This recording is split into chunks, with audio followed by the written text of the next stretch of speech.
we need to talk about the state of Overwatch 2 post mid-season patch. Hi everybody, my name is Abby. Welcome to the video. Before I get into the video, quick disclaimer, I'm going to be doing a rant. Now my rant videos play into a little bit more of an aggressive character. I'm not actually that upset. This is just supposed to be done for funsies and, you know, for people to listen to a grown man rage about video games. So if you like this type of content, feel free to stick around. If you don't, then well, you can leave. I mean, it's free on YouTube and you can go watch somebody else. I don't mind it. But if you do stick around and watch the video, thanks. Much love. Love you so much. Mwah, big kiss. And, you know, Ramadan Kareem if you celebrate it, because I do. Anyways, introduction aside, let's get straight into the video. So Season 9 was off to a pretty good start, and let's be realistic here, it was because of the damage passive. The damage passive was doing a very good job of, you know, speeding up the game, you know. Yes, it was a little bit overwhelming against certain tanks, and yes, a handful of supports definitely felt awkward, but it wasn't something, you know, that we couldn't deal with slowly over time.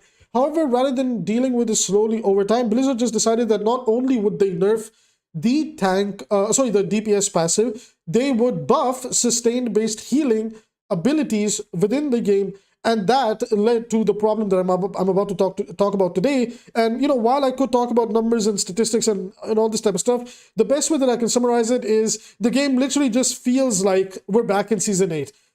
The worst part about it all is that people are figuring out that 𝐒𝐈𝐓 and Roadhog are actually very good right now. I'm serious. 𝐒𝐈𝐓 and Roadhog are very good right now. I'm playing at a Masters 3 DPS and tank, and at least within my region of EU, that's basically where top 500 is starting right now. And in team chat, everybody's talking about 𝐒𝐈𝐓 and Roadhog, 𝐒𝐈𝐓, Roadhog, 𝐒𝐈𝐓, Roadhog, and I cannot believe that we've ended up back in this state of the game again.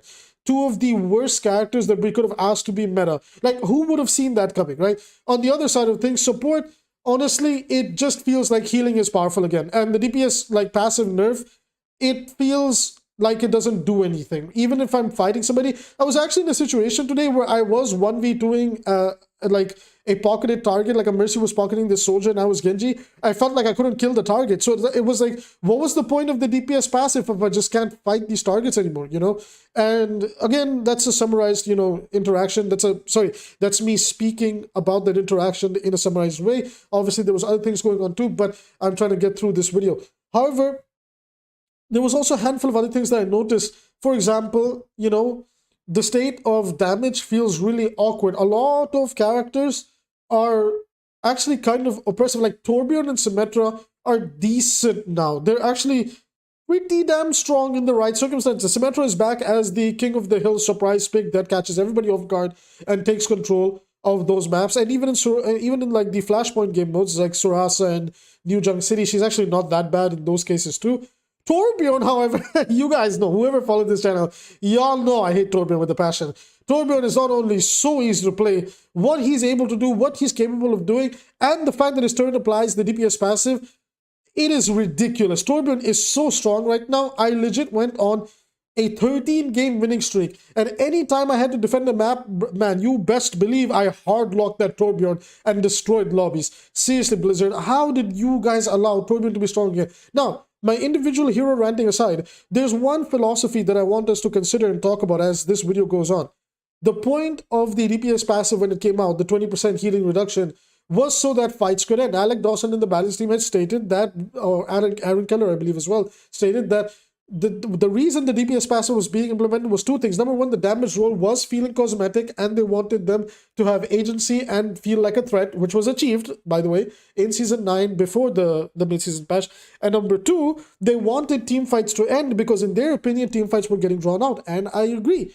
However, now with them choosing to go nerf the DPS passive, not only did they nerf the DPS passive, they also started to buff the damage on abilities and healing on key abilities, where it just made the game feel like normal. So what was the point of making all these changes anyway if you were going to power creep stuff in the game again? Seriously, Blizzard, like, did you think about it for 5 minutes? Like, oh, we introduced this one thing and it achieved the objectives that we wanted, that, oh yes, fights are ending quickly, healing doesn't matter that much, so supports have to kind of step it up in DPS a little bit more. Okay, well, what if we tone down the DPS passive and then let's also buff certain abilities on characters that may not be performing that well? Can I please make you guys understand that Ana's nade, right now hits for 90 health points. 90 health points. Okay, I really want you to try and understand what I'm saying here. Yes, like if everybody HP bar has not been affected within the game, you know, you're not going to feel it. However, once your HP begins to drop and you're trying to duel an Ana as a flanker, and she drops that like 50, the 90 damage biotic grenade, that thing hits like a brick wall. I actually get really scared dueling Anas, because before you know it, man, the breakpoint interactions when your HP begins to get lower, you just get deleted. Anyways, that aside, again, this is an unscripted rant. It's being mostly done for funsies, but I do have some frustrations. My point, the major point that I want to talk about, let me collect myself a little bit. Let me collect myself. The major point that I'm trying to make here, and really you as the viewer, I want you to think about this too, is the point of the DPS passive was achieved in the initial patch, which was to end the fights. Now what's going on is, you know, not only did they nerf that, but they buffed certain, you know, heal-based ability. Like, for example, 𝐓𝐈𝐈 is healing more now, okay? And because the DPS passive has gotten nerfed, healing overall is feeling stronger now. And looking at the state of the powerful tanks right now, at least I'm playing Middle East servers and Southeast Asia as along with some European servers. Over there, 𝐒𝐈𝐓 and Roadhog are on the rise. I've been playing for 2 days, almost 8 hours per session. 𝐒𝐈𝐓 and Roadhog are on the rise. And when I was playing tank, I played a lot of Roadhog and 𝐒𝐈𝐓, and I really felt like I couldn't be stopped unless it was a 𝐒𝐈𝐓 Roadhog. And of course, there was some Ursa sprinkled in there. Characters like D.Va, Zarya, Roadhog, Ryan still felt awkward. Ramatra felt really meh. Sigma felt okay. Ball feels okay. Winston feels really bad. Queen feels all right. And Doomfist still feels pretty good. So that, at least that's the shift I felt in the tanks. That aside, though, the fact that the go-to tanks right now are 𝐒𝐈𝐓 and Roadhog, because they allowed for Hawk to actually be able to do his one-shot combo more consistently, and allow 𝐒𝐈𝐓 to just stay alive and not die as a living brick wall, so he can melt every other tank in the game for free, is ridiculous to me. Seriously, Blizzard, what were you thinking? Like, how do we take one step forward? You get praised for it. And yes, I was praising them for this. Remember, guys, I was like, we should wait this out. We should see how it feels and give a feedback. And my feedback was, hey, you know what? Overwatch kind of feels pretty fun to play. You know, you're being rewarded for doing something.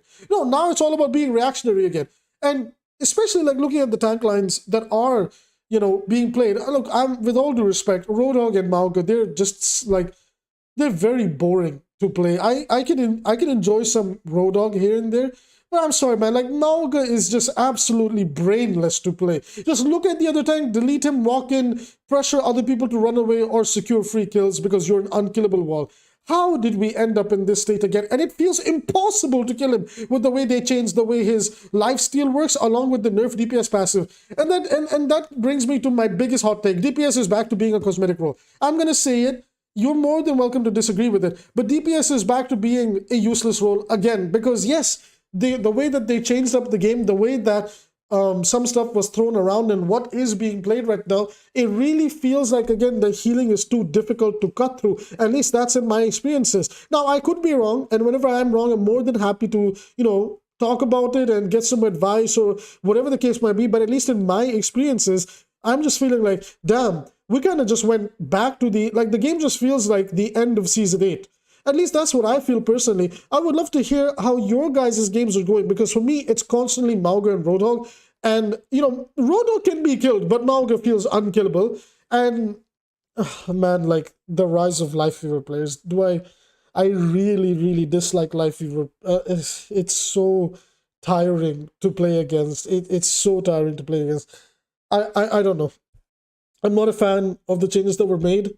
I personally think Blizzard did a great job with the initial Season 9 changes, and the nerf that came through to the DPS passive, and then the buffs to healing abilities, as well as just, you know, in general, supports getting quote-unquote buffed because the DPS passive got nerfed. I really think Team 4 did not think this one through, and the game just feels like it did at the end of Season 8, and I'm not gonna lie, it really went from being fun to play to now just feeling like a chore again. Tanks feel really difficult to kill. Supports feel like you just cannot contest them because they have everything going for them again.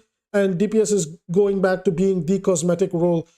Unless you're playing Torbjorn. Then, you know, Torb is actually pretty good. Torb is extremely strong, and I can't believe it, but I might do a second video on why Torb needs to be nerfed. It's actually ridiculous right now. Anyways, everybody, this video was unscripted. It was very much all over the place, but I think I was able to get my point across. Let me know what your thoughts are of the mid-season down below. And, you know, I'm always reading the comments, so please do drop them. I really enjoy reading the comments. And yeah, I will see you guys in the next video. If you want to support the channel for free, hit subscribe and like. Helps me with the algorithm-based stuff. And if you want to support me financially, please donate down below and help a university student out if you feel like it. If you don't, it's okay. I still love you. I still support you, and you support me by watching the video. With that being said, see you in the next one. Bye.